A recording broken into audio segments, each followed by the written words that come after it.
Among the 109 different centers, 7 centers are very important. First is base of the spine, the sacrum. That's where the energy starts in your body. If you talk to an osteopath, chiropractic, they'll all say sacrum, very important. The craniosacral fluids. The cranium is your brain, and then the brain fluid flows all along the spine and to the sacrum.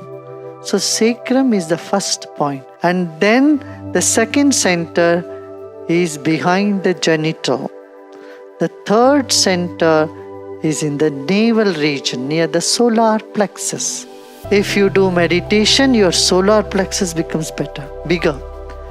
This is called also the midbrain. Half of the work of the brain in this does what? Solar plexus does. So for yogis, solar plexus is bigger. Others it's smaller. So if you meditate, this is expanding.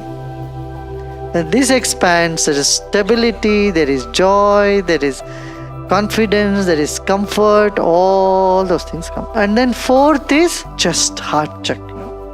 Here from Mooladhara, from the base of the spine, 12 inches comes navel. This is more important. Of course, sex center is also important, but it's important only in the middle age.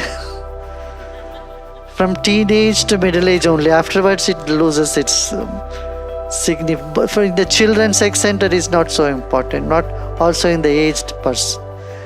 But navel center is important throughout, from the birth to the death. Food. Right?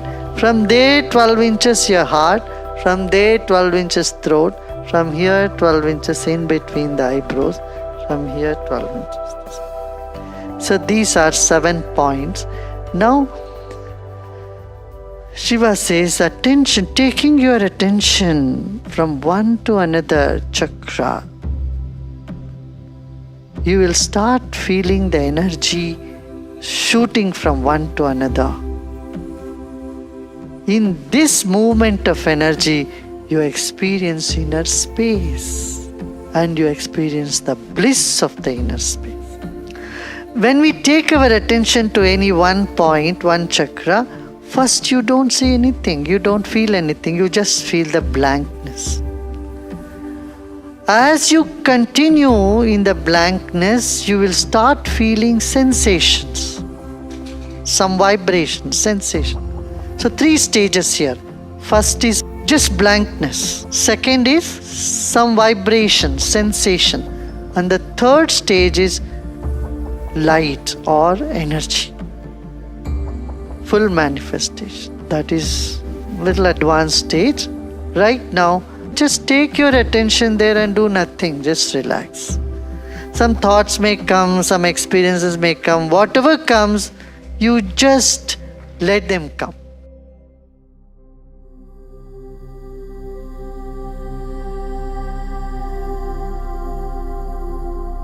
Shiva says, you have 109 chakras in you, 108 in the body, 1 above the body. Our subtle body ends at the 12th inch. Our body is like the wick of a candle, and the glow is all around. See, 20 years back or 50, 25 years back, if we had spoken about biometrics, people would say it's a nonsense. Today you know about biometrics, right? Only your thumb can open your iPad. Only your touch can open your cell phone, right? That means each one of you have unique energy, unique stream of energy. And our mind is nothing but energy. Our mind is all around us. When the mind shrinks, that is when we feel sad, depressed, unhappy. What is the sensation that is associated with happiness? When you see someone very close to you, what happens to you? Something expands, right? And you are blamed, you are insulted, what happens to you? Something in you shrinks. What is this something in you that shrinks, that expands? That is your consciousness. That is worth knowing. You know why people commit suicide? Because the subtle body, the mind is shrinking. They don't know how to expand it. And you put tablets, all these antidepressant, and body swells, but mind keeps shrinking. Appear to help for some time, but then suppose your jacket is too tight, what do you want to do? You just want to take it off, get out of the jacket, right? This is exactly what happens in depression and suicidal tendency. The mind is shrinking and you just don't want to have this body, you want to get out of the body. The body is too tight. But through pranayama, breathing, sudarshan kriya, meditation, what happens? Mind expands. The mind expands when it reaches the 12th inch, you feel normal. If it is bigger than that, you feel happier. And it goes even bigger, you are blissful. So, all this strengthens our bioenergy. Every night when you sleep, what is happening? Your subtle body is expanding. It's in touch with your causal body, which is even bigger. So when you come out from there, you feel very energetic because your mind has found its expansion. So if you are highly stressed, your mind does not know how to relax, even how to sleep, to get into the higher self. So ancient days people knew this. That's why this 12th inches is very important. The kings were put a crown there. All the priests, they put this. Why? 12th inches. All gods, goddesses, they have this also. So the 12 inches above our head is called Dwadashanta, the 12th inch, end of the 12th inch. And most of the chakra is at the gap of 12 inches. There is 12 inches from throat to in between eyebrows. From there to top of head, it's again 12 inches.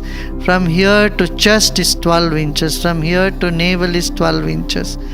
So, if someone is sleeping, you don't have to shake them to wake them up. Below 12 inches, you do something like this. They'll wake up, eh?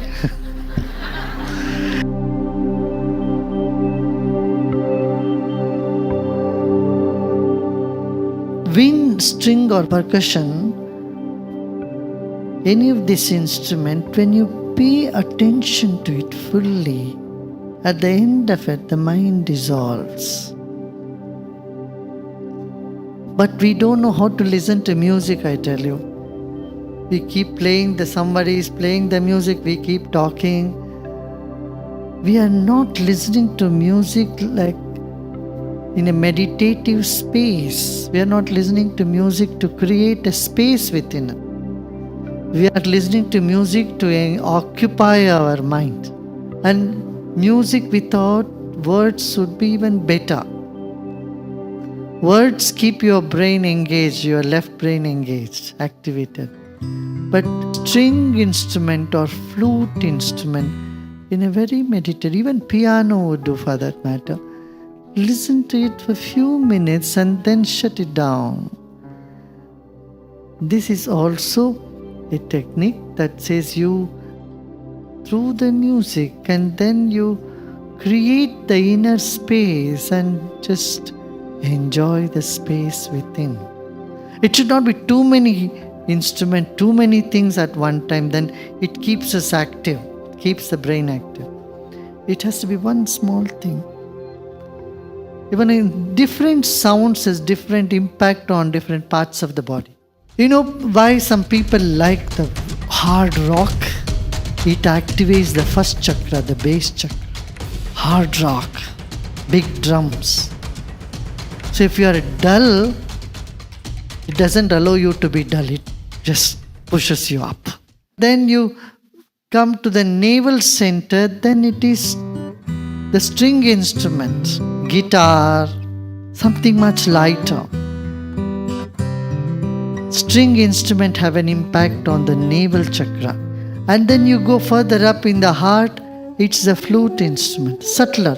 You go higher up, you get even more subtler and subtler and subtler instruments. And in the head, bell, little jingle bell, jingle. You know, when a child has to go to bed, you put a rock music, a child cannot sleep. In the temple in India, you will see how these instruments are organized.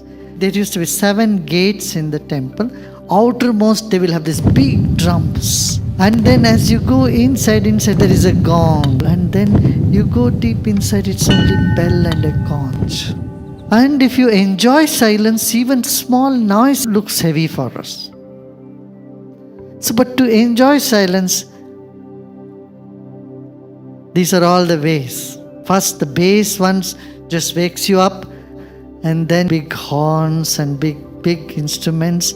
Then you go further, string instrument, the flute, and then finally bells. So for someone who is meditating, who is very sensitive, the rock big sound is very jarring. But people who are restless and depressed, they find it happy, joyful, because it just pushes them out of it. It has a purpose. So more refined you are, you like piano music. Piano is almost like the bell or the conch. And subtle ones. And move from the sound to the inner space of infinity. Your meditation happens.